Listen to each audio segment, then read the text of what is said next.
Então nós vamos então ler um texto da palavra de Deus. Eu quero convidá-los aqui para juntamente comigo, Marcos capítulo 3, por favor. Acompanhe a leitura da palavra de Deus. Marcos capítulo 3, nós leremos do verso 31 a 35. Marcos, o capítulo é o 3, verso 31 a 35. Vamos ler com muita atenção, com muita reverência, porque a palavra de Deus será exposta ao nosso coração. Quero tratar com vocês nessa noite sobre os aspectos da família espiritual de Cristo. Aspectos da família espiritual de Cristo Jesus. Tá certo? Marcos capítulo 3, verso 31 a 35. Como sempre eu peço e digo a vocês, mantenham a Bíblia aberta, tá certo? Vamos discorrer em alguns outros textos auxiliares, para que então nós tenhamos melhor compreensão daquilo que será exposto aqui nessa noite. Marcos 3, 31 a 35 diz assim: Nisto chegaram sua mãe e seus irmãos, e tendo ficado do lado de fora, mandaram chamá-lo. Muita gente estava sentada ao redor dele e lhe disseram: Olha, tua mãe, teus irmãos e irmãs estão lá fora à tua procura.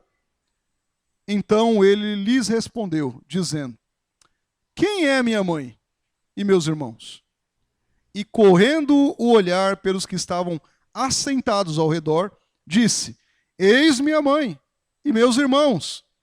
Portanto, qualquer que fizer a vontade de Deus, esse é meu irmão, irmã e mãe. Amém? Curve sua cabeça, vamos orar mais uma vez. Deus querido, a tua palavra aqui lida agora será exposta e certamente, Senhor, tu a aplicarás aos nossos corações. Os teus servos querem ouvir não a minha voz, mas a tua, e através da tua palavra exposta, Senhor, nos ajuda, nos instrui, nos ensina, Senhor, em todo momento, para que nós possamos te servir melhor, para que possamos entender e compreender melhor a nossa posição e a tua posição. Deus precioso e Deus eterno, rogamos essas bênçãos espirituais ao nosso coração, em nome de Jesus. Amém. Esse texto aqui, talvez alguns de nós já lemos, né? Conhecemos ele naturalmente. Qualquer um de nós que lemos a palavra do Senhor, a gente passa sempre por esse caminho. Estes, né? São vários os caminhos da leitura bíblica e certamente esse é um deles. Esse capítulo 3 aqui de Marcos, meus irmãos, ele descreve o caminho percorrido por Jesus. Por que eu digo caminho percorrido por Jesus? Foi justamente isso. Um primeiro momento, quando você olha o capítulo 3, no seu contexto aqui, Jesus ele entra numa sinagoga, ele se depara com um homem aqui que estava com a sua mão, ou uma das mãos, né, ressequida, ou seja, atrofiada. Dos versos 1 ao 6, inclusive, no verso 2 e no verso 3, do capítulo 3, a gente nota exatamente, nos informa, que eles observavam Jesus para ver se Jesus curaria esse tal homem, tá certo? Porque era um dia de sábado. Então eles estavam tentando a todo custo pegar Jesus em algum momento ali, não é verdade? Como a gente diz atualmente, pegar Jesus no pulo. Tentar Jesus para que pudesse, em alguma fala dele, alguma ação dele, descredenciá-lo e até condená-lo. Essa era a ideia deles. Então eles estavam observando Jesus para ver se ele curaria aquele homem da mão atrofiada num sábado. O importante para nós notarmos aqui, que não é mencionado, né? Mas de forma alguma, que eles duvidavam que Jesus curaria. Eles até sabiam que Jesus curaria, porque eles já tinham visto outros milagres. O ponto é, eles queriam ver se Jesus curaria no sábado, especificamente como dia de descanso ali para os judeus, né? Então nós não vemos aqui os fariseus observando Jesus para aprender alguma coisa. Eles não estavam olhando para Jesus para falar: nossa, que bom esse ensino, não é? Que maravilhoso esse ensino de Jesus, vamos praticá-lo. Absolutamente não. Eles não estavam vendo o ensino de Jesus aqui para isso, mas sim para procurar uma ocasião contra ele. No verso 6 aqui, após a cura, nós vemos então estes fariseus se retirando e conspirando com uma outra ala sectária. Porque o farisaísmo é uma seita dentro do judaísmo. Não só o farisaísmo, para que nós possamos entender, nós temos os saduceus, uma outra seita dentro do judaísmo. Nós temos os zelotes, esses revolucionários que pegavam em armas para ir contra o Império Romano, e o problema não é a arma, é o propósito que eles tinham, não é? Nós tínhamos os essênios, aqueles mais mongianos, não é? Que se retiravam ao deserto para viver uma vida diferente do que era ali no conceito, né, mais público da nação de Israel. E nós temos uma outra parte que são os herodianos. São pessoas que trabalhavam formal ou informalmente para Herodes, tá certo? Então, nós vemos os fariseus, após isso aqui, conspirando junto com esses herodianos para fazer oposição contra Jesus. Uma seita se juntando com a outra, que maravilha, hein? Olha só, para fazer oposição contra Jesus. Claro que contém ironia quando eu digo maravilha. Depois disso, nós vamos ver Jesus, os versos 7 aos versos 12 do capítulo que nós lemos aqui. Jesus se retirando para a beira-mar. Ele vê isso, ele sai, ele cura, ele ouve isso, ele vê aquele burburinho, ele sai, se retira à beira-mar, onde muitas pessoas vinham ter com ele. Aí pessoas de Jerusalém, pessoas de Idumeia, da além do Jordão, pessoas da região de Tiro, pessoas da região de Sidom, equivale a dizer que o Jordão, quase que ele corta a nação inteira de Israel, pessoas de todas quase as regiões ali da circunvizinhança, vinham ter com Jesus. Eles iam ter com Jesus para saber, ver com os próprios olhos o que Jesus estava fazendo. Muitos deles, inclusive, curados também. Jesus aqui recomenda, então, que seus discípulos deixassem um barco pronto para que a multidão não lhe comprimisse, era muita gente. Jesus fala, deixa um barquinho pronto. Quando Jesus faz isso, porque ele curava muitas pessoas, ensinava muitas pessoas, quando isso acontece aqui, ele viu também, quando os espíritos imundos o viam ao longo. Quando esses espíritos imundos viam ao longo, Jesus chegava perto, Jesus então, aqui com toda a sua autoridade e poder de Deus, porque ele é Deus, naturalmente, esses espíritos imundos se prostravam. E diante dele, até uma coisa muito curiosa aqui, clamavam, exclamavam, dizendo, tu és o Filho de Deus. Veja, os fariseus não reconheceram Jesus como Filho de Deus. Os demônios, ao longo, vendo Jesus chegando, se prostravam, claro, encarnados ali, não é? E exclamavam, dizendo que ele era o Filho de Deus. Nós vemos aqui também que Jesus advertia severamente para que não expusessem Jesus à publicidade. Esse é um grande problema dos dias atuais. As pessoas querem ser o showman da coisa, não é? Jesus era contrário a isso, irmãos. Ele não queria ser exposto à publicidade. Em um desses momentos, inclusive, quando ele estava ali, não aqui, mas em outro texto, na multiplicação de pães e peixes, que Jesus faz, a multidão começa cada vez mais a querê-lo, aclamá-lo, rei de Israel. Olha, aqui está o nosso rei, que vai contra Roma, que vai nos tirar do jugo de Roma. Jesus, quando enxerga isso, ele não infla o coração. Olha, sou eu mesmo, hein? Eu sou o cara. De jeito nenhum. Ele fala para os discípulos, olha, faz o seguinte, pega o barco aqui, passa por outro lado, que eu vou me retirar disso aqui, eu vou orar. Jesus fala isso. Lembram desse cenário? Tempestade, depois ele vem andando por cima das águas. Sim, Jesus nunca queria exposição de publicidade. Inclusive, em muitas das curas dele, ele dizia assim, olha, não contem, não fale. Tá certo? Ele falava isso. Ele não queria colocar uma melancia no pescoço, permita-me dizer, como muitos por aí afora têm quisto colocar, para aparecer, para mostrar alguma coisa.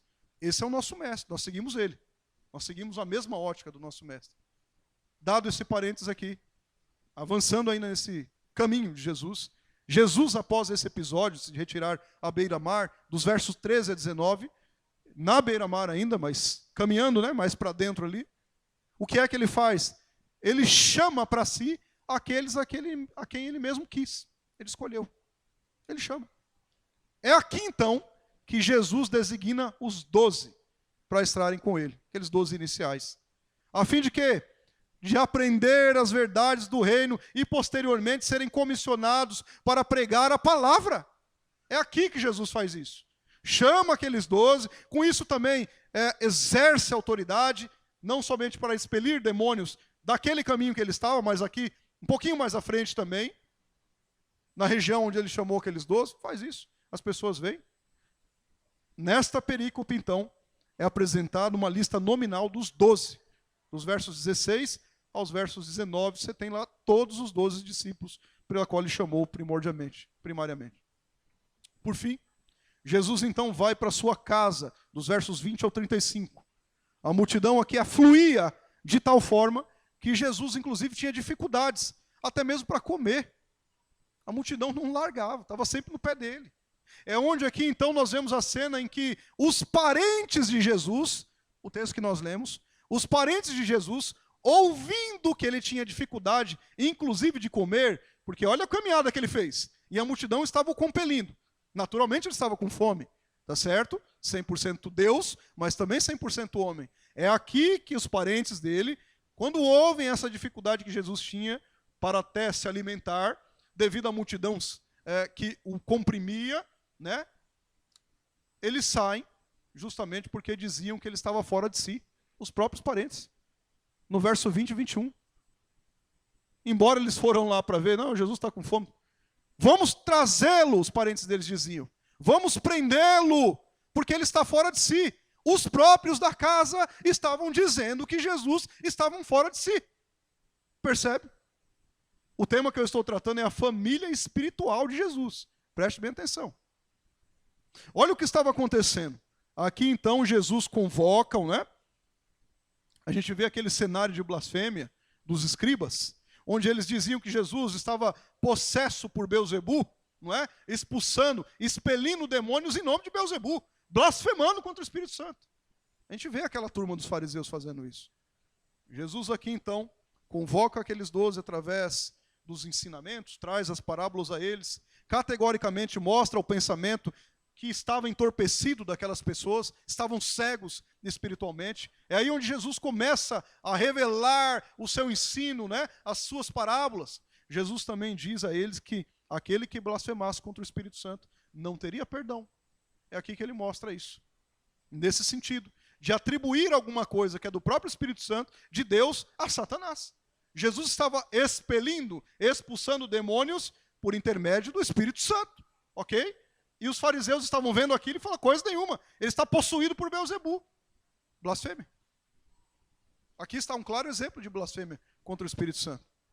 Além disso, é aí que então entramos no texto lido, onde, novamente, os familiares de Jesus chegaram à casa, está lá no verso 31.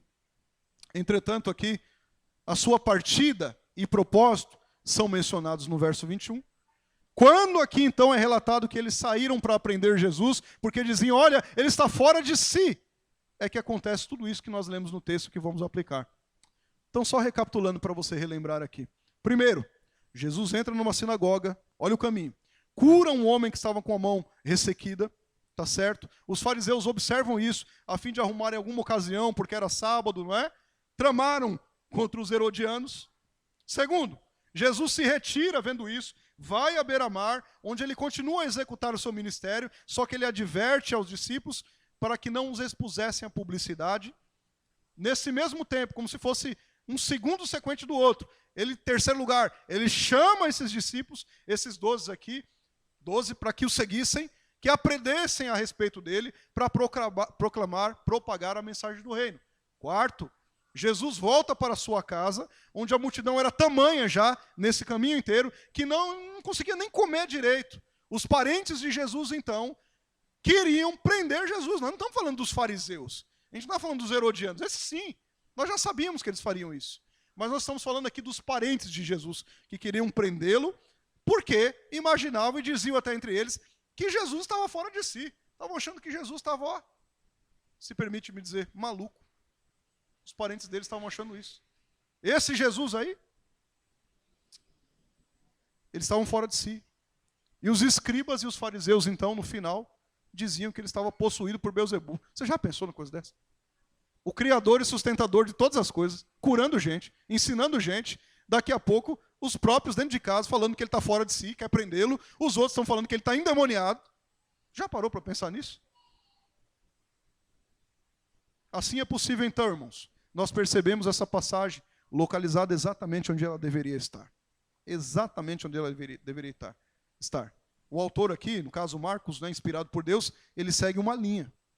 Exatamente esse caminho que eu citei aqui para vocês. Nós vamos nos ater, é claro, nos versos 31 a 35 da palavra de Deus. Sim. Mas veja, esse é o contexto. Mas fazendo uma interligação com o nosso tempo presente, a família aqui é uma das coisas mais importantes da nossa vida, ou não? Sim ou não? Sim. Só que nessa passagem aqui, meus irmãos, fala de uma outra família. Uma outra. Não é essa família sanguínea, consanguínea. Naturalmente não. Essa passagem aqui fala de uma família mais importante do que a família carnal. Isso não quer dizer que a família carnal, consanguínea, não seja importante. Você não vai sair daqui podendo falar isso, porque eu estou dizendo que não é isso. Não quer dizer que a família carnal não é importante. Tá certo? Não é. Não está dizendo isso, não. Mas a família espiritual é mais importante. Porque todos seguem o mesmo Deus. E vão morar no mesmo lugar. Ok? Nosso irmão Marcos, então, ele narra a chegada da mãe de Jesus. Ele narra a chegada dos seus irmãos.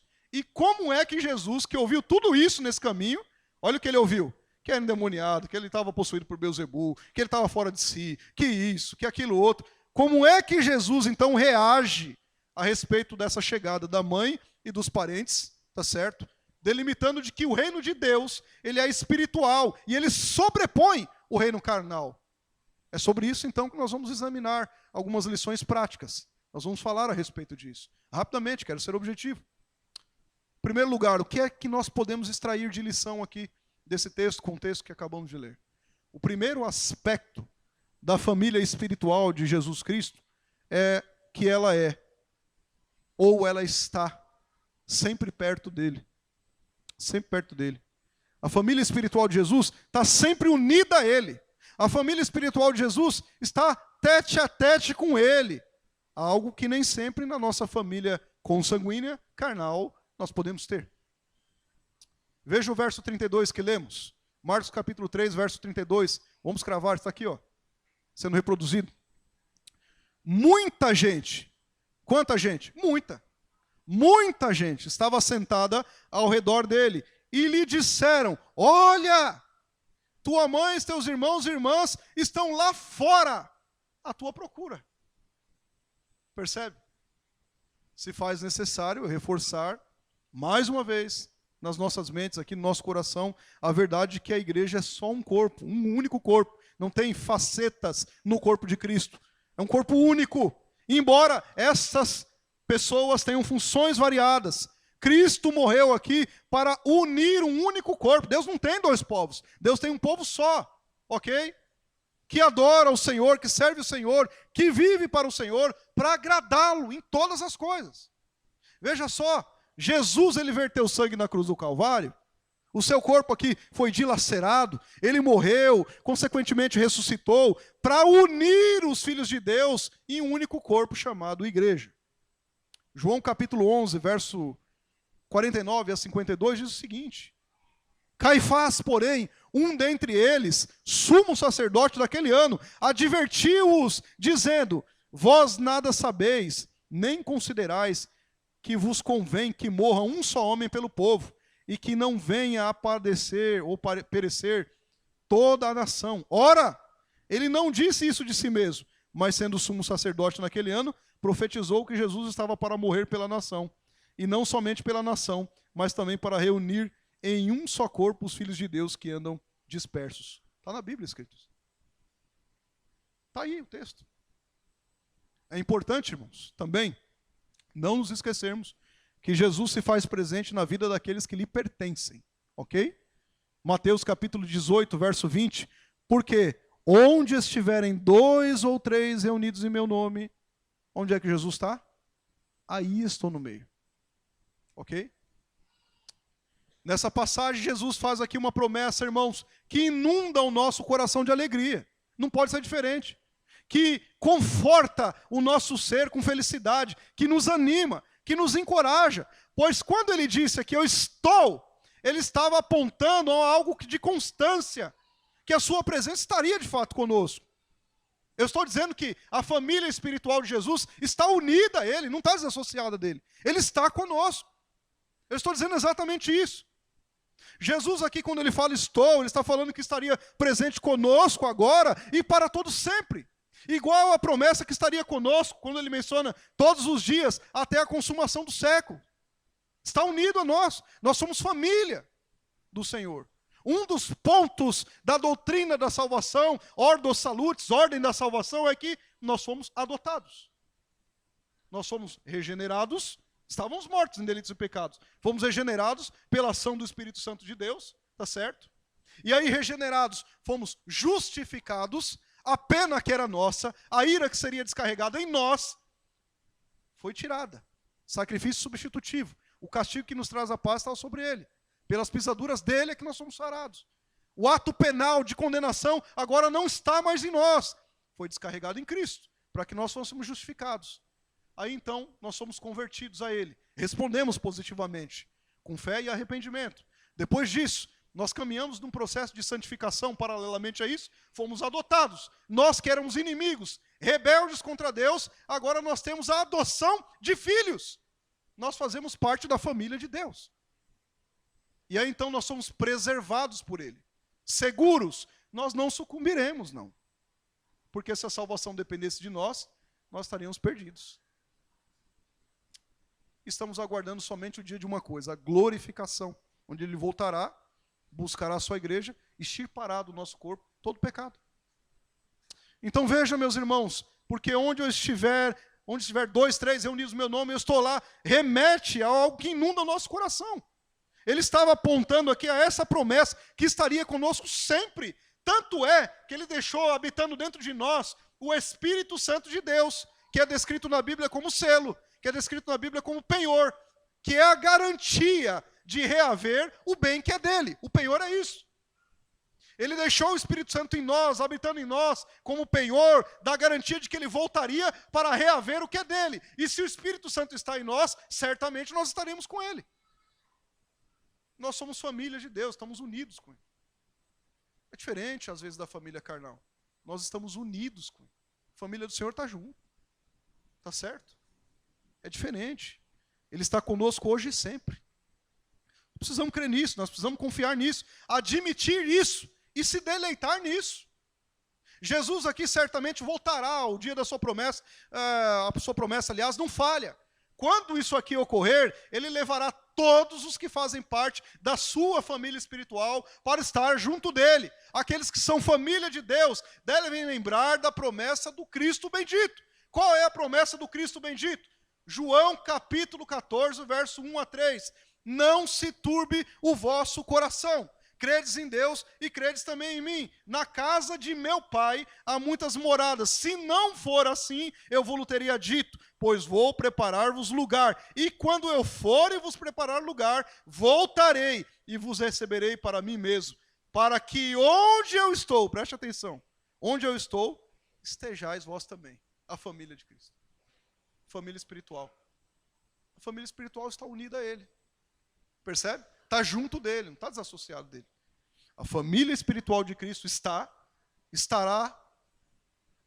aliás, para sempre, juntinha dele, unida a ele. Isso aqui é só um ensaio. Estaremos na eternidade com ele. A família espiritual de Cristo estará com ele. Mais uma segunda aplicação, em segundo lugar, que a gente pode extrair disso daqui, que estamos lendo, com base no texto, no contexto, naturalmente, é que o segundo aspecto aqui da família espiritual de Cristo é que ela é mais determinante, mais crucial, mais essencial, mais significativa do que a família carnal. Ou seja, em primeiro lugar, enquanto nós, como família espiritual de Cristo, estamos juntinhos dele, junto a ele, seja aqui e a partir daqui, em segundo lugar, a família espiritual ela é mais significativa do que a família carnal. Claro, não tenho dúvida disso. Lembre-se que eu não estou desprezando a família carnal, de jeito nenhum. Aqui não há nenhum apelo para desprezar a família carnal, até porque Jesus não fez isso. Por que eu faria isso se Jesus não fez isso? Não há nenhum apelo para isso. Aqui não há nenhuma inferência em deixar de lado a família carnal. Seria negligência nossa, ou não, como cristãos? Seria. Aqui não há nenhuma sugestão ou ordem para desqualificar a importância da família carnal. Absolutamente não. Porque a família é uma instituição divina. Ok? Como é que nós deixaríamos de lado algo que o próprio Deus instituiu? Eu não estou dizendo isso. É uma instituição divina criada por Deus, a família. É uma bênção. Quando nossa família carnal, aí é uma bênção. Quando nossa família carnal também faz parte da família de Deus, aí é o melhor dos mundos. Ok? Quando a nossa família carnal faz parte da família espiritual, é o melhor dos mundos. É uma maravilha. É uma bênção. A saber, a família espiritual de Cristo. Nem sempre é assim. Nos versos 31 e 33, leia comigo. Capítulo 3 de Marcos, o verso 31, não o 32, mas o 33. 31 e 33. Nisto chegaram, vamos ler lá, sua mãe e seus irmãos, e tendo ficado do lado de fora, mandaram chamá-lo. Vai para o 33. Então, ele lhes respondeu dizendo: quem é minha mãe e meus irmãos? Será que Jesus estava fora de si mesmo? O que vocês acham? Será que Jesus estava possuído por Belzebu, como os fariseus disseram? O que vocês acham? A ponto de não reconhecer quem era a mãe dele, quem eram os irmãos dele? Será que é isso mesmo? Literalmente que ele estava dizendo? Creio que não.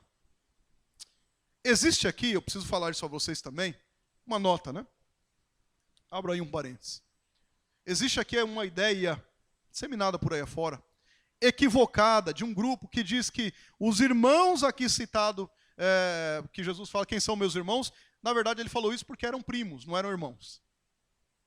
Existe uma ideia assim, disseminada por aí afora. A argumentativa citada se dá justamente para justificar o dogma, inclusive, da virgindade perpétua de Maria. Eu acho que você já sabe de quem eu estou falando. Tá certo? É primo. Não era irmão, não, é primo. Mas esse texto aqui, que nós lemos, com apoio aqui evidencial de outros textos da Bíblia, bem como outros fatos, combatem esse ensino equivocado. Eu preciso fazer essa nota a vocês. Maria aqui foi citada no texto. Ela não era tia, mas era mãe. Está escrito no texto. Tudo bem? Olha, em Mateus capítulo 13, verso 55, são citados os irmãos. Coloca aqui para nós. São citados os irmãos de Jesus nominalmente, por nome. Mateus 13, 55, olha lá. Não é este o filho do carpinteiro? Não se chama sua mãe, Maria, e os seus irmãos, Tiago, José, Simão e Judas? Eram primos? Bom, na Bíblia que nós lemos, não. Maria é dita como prima de Isabel, não é assim? Em Lucas capítulo 1, verso 36. Tem a Almeida Corrigida e Fiel, tem essa versão? Fica mais claro para nós. Essa aqui nesse versículo. Lucas capítulo 1, verso 36. Olha lá. E eis que também Isabel, tua prima, concebeu um filho em sua velhice. E este é o 6º mês daquela que era chamada estéril. Vocês lembram quem era o primo de Jesus, né? Estão lembrados, né? Me parece que não eram primos, não, eram irmãos, né? Será que tem algum conceito errado aí sendo ensinado? Penso que sim. Não somente nas evidências bíblicas, que já seriam suficientes, a arqueologia também nos mostra, como contexto mais remoto, que nós podemos ver que nada disso tem valor, falar que eram primos de Jesus. Por exemplo, a descoberta do ossuário, né? O que é o ossuário? A caixa mortária, né? Descoberta lá em Golã, tá bom? Um homem de negócios ali, aficionado por antiguidades, revelou esse objeto ao mundo lá em 2002. Eu não sei se vocês lembram disso, talvez não. Em 2002, lá em Golã, ele descobriu isso aqui. E a caixa mortuária estava escrita na inscrição. Estava ali na inscrição, aliás, em aramaico, claro, estava escrito, abre aspas, eu marquei, Tiago, filho de José, irmão de Jesus. Além da evidência bíblica, tem a evidência arqueológica. Tá certo? Validados por diversos arqueólogos e, por fim, pela justiça israelense. Você pode pesquisar. Chega uma afirmação que a caixa mortuária de Tiago tinha mais de 2000 anos. Não eram primos de Jesus. Eram irmãos de Jesus. Está escrito em Mateus capítulo 1, verso 25, que Maria, depois aqui que nasceu Jesus, ela não ficou na virgindade perpétua, não, ela teve relações sexuais. Está escrito. Ué. Contudo, não a conheceu, enquanto ela não deu à luz a um filho, a quem pôs o nome de Jesus. Para aqui. O que está dizendo esse verso? Contudo, o José não se deitou com Maria. Ele não foi lá de conhecer. Prazer, eu sou José, tudo bem? Não é esse tipo de conhecer. Não houve relações sexuais até que nascesse Jesus. Depois que nasceu Jesus, contudo, não a conheceu enquanto. Remete ao quê? Enquanto Jesus não nasceu. Depois do nascimento de Jesus, não existe virgindade perpétua ali para Maria. Isso é um dogma pregado por aí fora, falso. Preciso fazer essa nota para vocês aqui para combater, né? Nós temos sido tanto atacados pelo outro lado ali, né? Precisa fazer esse. Jesus é dito como primogênito de Maria. Primogênito é o primeiro. Ele não é dito como o unigênito de Maria. O unigênito é único. Primogênito, primeiro. Ele é o primeiro, não o unigênito de Maria. Ele é um unigênito de Deus. Ok? Jesus, então, teve irmãos carnais, não eram primos. Estamos convencidos até aqui? Amém? Como determinado grupo aí afora ensina outras bobagens também. Há uma família espiritual que também pertence a Cristo, e esta é a sua igreja, que é chamada pelo apóstolo Paulo de família de Deus. É claríssimo isso. Tá certo? Efésios capítulo 2, verso 19, agora na revista atualizada. Olha o que diz lá. Assim, já não sois estrangeiros e peregrinos, mas concidadão dos santos, e sois família de Deus. Tá claro aqui, não tá? O fato é que essas pessoas, em todos os tempos, meus irmãos, em todas as épocas, em todas as raças, em todas as nações, que são família espiritual de Cristo, creem veementemente nele, creem na sua morte, creem na sua ressurreição, e que ele é o autor e consumador da nossa fé. Os irmãos carnais de Jesus, e aqui é o ponto, porque eu estou falando que a família espiritual é mais proeminente, não é? Mais significativa do que a família carnal nesse sentido. Os irmãos carnais de Jesus, que não são primos, vocês acabaram de ver, não acreditavam em Jesus, eles não criam nele. Não pensem que eles criam nele, eles queriam prender. Estavam chamando Jesus de louco. Era isso que eles estavam fazendo. Está fora de si. Não é? Ficou. Eles não acreditavam em Jesus. Eles só passaram a fazer parte da família espiritual de Cristo, esses irmãos carnais de Cristo Jesus aqui, quando eles se converteram. Após quando? A ressurreição. Foi depois da ressurreição de Cristo. Eles não acreditavam em Cristo. Que evidência temos disso? Evangelho de Jesus, de João, capítulo 7, verso 5. João 7, verso 5. Olha lá. Pois nem mesmo os seus irmãos criam nele. Leia o contexto depois, marca para você ler. Eles não acreditavam. Foi só depois da ressurreição. Atos capítulo 1, verso 14. Todos estes perseveravam unânimes em oração com as mulheres. Que mulheres? Com Maria, mãe de Jesus, e os irmãos dele. Foi depois da ressurreição. Atos, Jesus já tinha ressurreto. Jesus, inclusive, aqui, estava prestes a voltar aos céus, não é? Dando as instruções finais ali aos apóstolos, discípulos. Percebe? Até Jesus morrer na cruz do Calvário, os irmãos carnais não acreditavam. Depois que Jesus ressuscitou, sim, agora eles fizeram parte da família espiritual de Cristo. Percebe a diferença? Nem sempre estar próximo a Jesus significa fazer parte da família espiritual dele. Preste atenção nisso. Nem sempre estar próximo a Jesus, nesse sentido aqui, faz com que nós sejamos família espiritual dele. Precisa saber isso. Os irmãos carnais de Jesus que agora chegam nesse cenário, mandam chamá-lo, no texto que lemos, né? Verso 31 e 33. Até então não faziam parte da família espiritual dele. Note que eles conviviam com os ensinos do mestre. Eles ouviam Jesus o tempo inteiro. Eles ouviam os ensinos de Jesus o tempo inteiro. Eles mais do que ninguém, né? Não é? Eles ouviam Jesus o tempo inteiro, mas não acreditavam. Permaneciam incrédulos até essa ressurreição de Cristo dentre os mortos. Há muitos que, infelizmente, irmãos, é a mesma coisa. É cíclico, só se repete. Tem muitos que, infelizmente, até ouvem. Eles até ouvem. Tá certo? O ensino do mestre. mas não fazem parte da família espiritual. Não fazem. Até ouvem. Muitos estão incrédulos acerca do Salvador.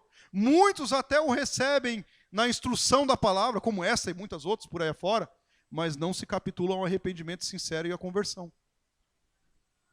A exemplo do que estava acontecendo ali com os irmãos de Jesus. Existem muitos por aí afora, irmãos, que dizem que são filhos de Deus, quando na verdade se enganam. Tem até esse adágio popular, mas nós também somos filhos de Deus. Coisa nenhuma. A Bíblia não diz isso. Não é assim. Até sabem alguma coisa acerca de Cristo, mas não creem nele como Senhor, Salvador e Mestre. Dizem que estão na família de Deus. Dizem uma coisa.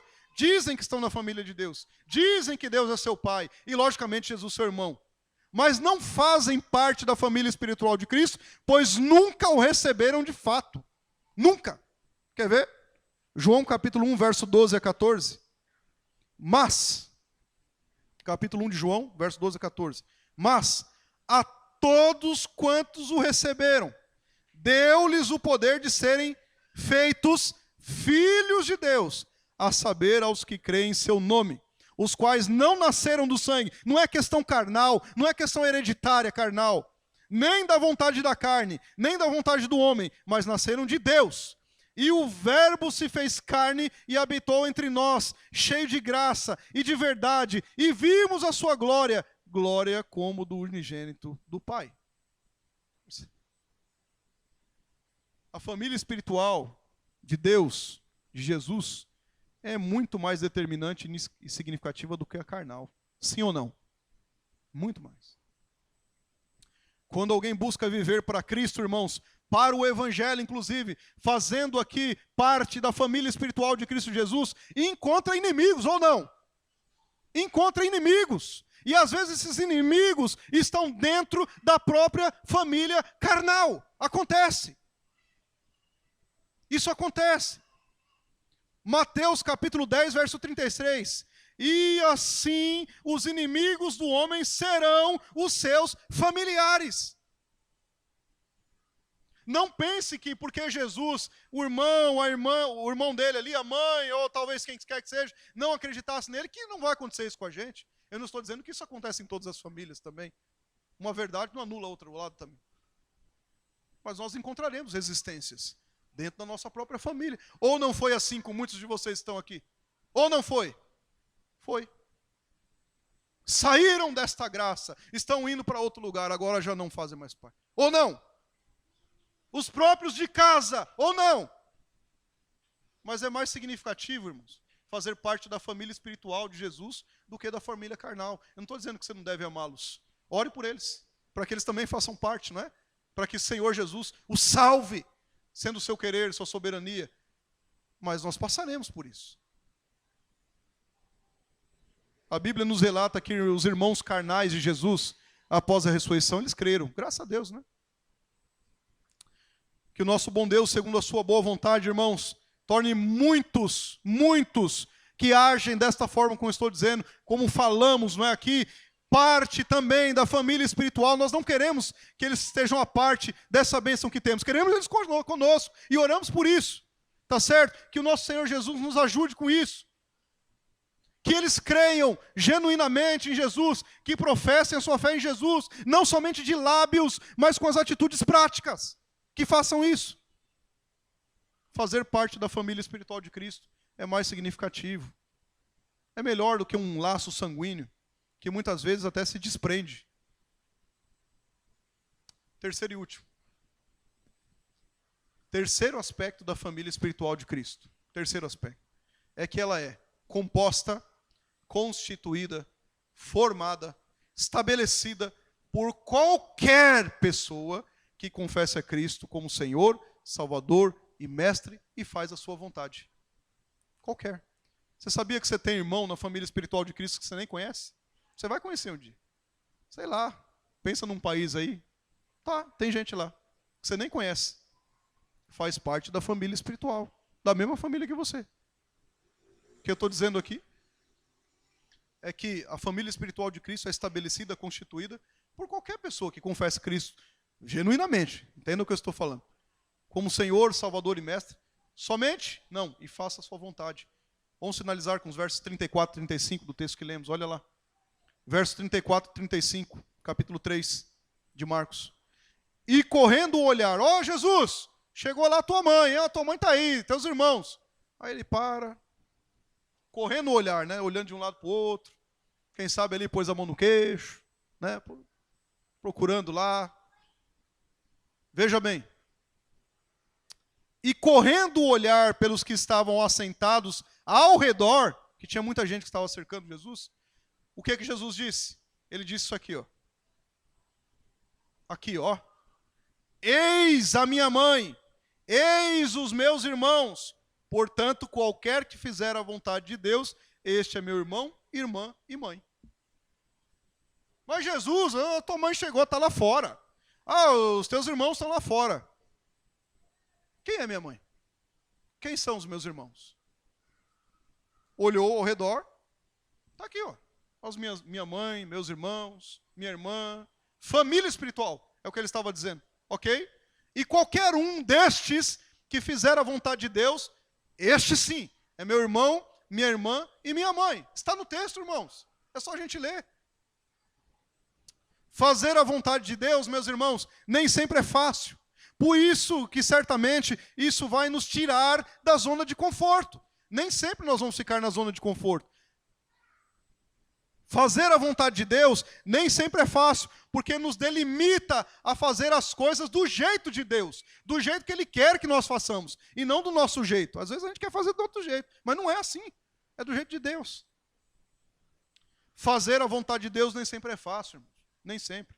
Pois para isso nós precisamos compreender com clareza que é necessário a renúncia do eu, não é? A autorrenúncia. Você lembra de Jesus falando? Quer vir após mim? O que tem que fazer? Autorrenúncia. Negue-se a si mesmo. Tome a sua cruz e siga-me. E o evangelho é contramão, contraposto. Não é no fluxo desse mundo com essas ideologias baratas. É contraposto. A família de Jesus vai no contraponto do mundo, dos valores e princípios errados. Fazer a vontade de Deus nem sempre é fácil, irmãos. Sabe por quê? Sabe por quê? Implica, preste bem atenção, implica em abrir mão do que eu penso que sou, do que os outros dizem que eu sou, para ser aquilo que Deus quer que eu seja. É isso. Não é fácil fazer isso. Autorrenúncia. É isso fazer a vontade de Deus. Eu penso que sou isso, sou aquilo. Não sou nada. Ah, mas os outros dizem, olha ali, como que bom, ele faz isso. E daí? Eu tenho que ser aquilo que Deus quer que eu seja, que Ele já prescreveu na sua palavra. Ok? Família espiritual. Não são poucas as ocasiões que vemos que muitos aqui deixam para trás, né? Pai, mãe, irmãos, terras e etc, etc, por causa do reino, ou não? Não é porque eles não amam os pais, as mães, lógico que não, senão não seria nem cristão genuíno. Percebe? Porém aqui, irmãos, há uma promessa da recompensa divina para os que priorizam o reino de Deus. A volta de Jesus trará a restauração à natureza original, a realização perfeita da vontade de Deus, mas enquanto nós vivermos aqui nesse mundo, nós precisamos buscar a vontade de Deus para a nossa vida. Precisamos. E a vontade de Deus para nós, além da salvação, é a santificação. Nós precisamos andar em novidade de vida. Romanos capítulo 6, verso 4. Os que são da família espiritual de Cristo compreendem que a vontade dele é boa, que a vontade dele é perfeita, que a vontade dele é agradável. O sentido para o qual Deus aqui nos conduz é perfeito. É necessário aqui que nós entendamos isso, a fim de não negligenciarmos os aspectos da vontade do rei. Se a gente não entende isso, a gente não entende nada do evangelho. Os que são família espiritual de Cristo compreendem que a vontade de Deus visa tensionar, objetivar a própria glória dele. A glória não é para nós, é para ele. O louvor que ele merece, cabe a nós submeter a ele. 1 Coríntios capítulo 10, verso 31. Portanto, quer comais, quer bebais, ou façais qualquer outra coisa, Fazei tudo para quem? Para a nossa própria glória. É assim que está escrito aí? Para a glória de Deus. Quer comais, quer bebais, quer tocais um violão, quer pregais, quer tocais um piano, quer ficar lá na porta, no audiovisual, varrendo a igreja, lá na rua, evangelizando, façais tudo para a glória de Deus. Os que são da família espiritual de Cristo compreendem que deságua tudo isso em conceder a vida eterna ao pecador arrependido. Não é isso que a palavra diz? João 6,39. E a vontade de quem me enviou é esta, que nenhum eu perca de todos os que me deu. Pelo contrário, eu ressuscitarei no último dia. Fazer parte da família espiritual de Deus, irmãos, é compreender aquilo que o apóstolo Paulo diz em Gálatas, capítulo 2, verso 20. É isso que é fazer a vontade de Deus. Olha lá. Logo, já não sou eu quem vive. Eu sou parte da família de Deus? Não é mais o que eu quero.